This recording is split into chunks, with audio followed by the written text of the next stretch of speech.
Hi guys, for question 1, it says, in the days following the storming of the Capitol on January 6, 2021, many commenters were quick to point out the stark differences between the way pro-Trump rioters were treated by police and National Guard troops. Compared with the treatment experienced by Black Lives Matter protesters in the summer of 2020, to what extent do you think race is a factor in determining how law enforcement and the public distinguish between a protest and an act of terrorism? I put, when this riot was a thing, I wasn't well aware of anything or read into anything unless it came up in a conversation with someone or on any of my social media apps.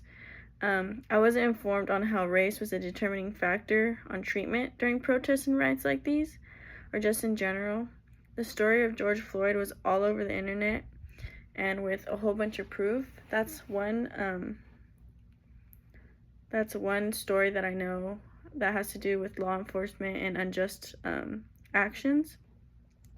The police officer was straight up in the wrong, and just with so much evidence and proof, and he deserves to be in jail for a really long time. I believe that race is a factor in both a protest and act of terrorism. It has been like this for the longest, and depending on the officers or the majority of their beliefs, it can either stay equal or turn bad very fast. So in a riot or anything, when things are getting out of hand, if majority of the police officers are just, there's most likely that any unfair treatment won't happen. But if majority of the officers there during that riot are very unjust, then the likelihood of something happening like that would occur way more often. And I think that having authority can make you crazy sometimes, or just knowing that you have power and knowing that you could almost do anything you want is pretty scary, and it gets taken out of proportion a lot. And some people who are cops are bad people sometimes, so I could see why stuff like this happens. And then for question 2, it says several states are debating whether trans females should be allowed to participate in girls' athletics. Transgender student in Sports and Education Week found a cisgender female student arguing that their title rights have been violated by permitting biological male athletes to compete in women's sports. Federal law, however, prohibits discrimination based on gender identity. Do you think that transgender females should be allowed to play on female sports teams? Explain. So I wrote down that I'm shocked to hear that states are debating on allowing trans females to participate in girls' athletics. I agree that rights are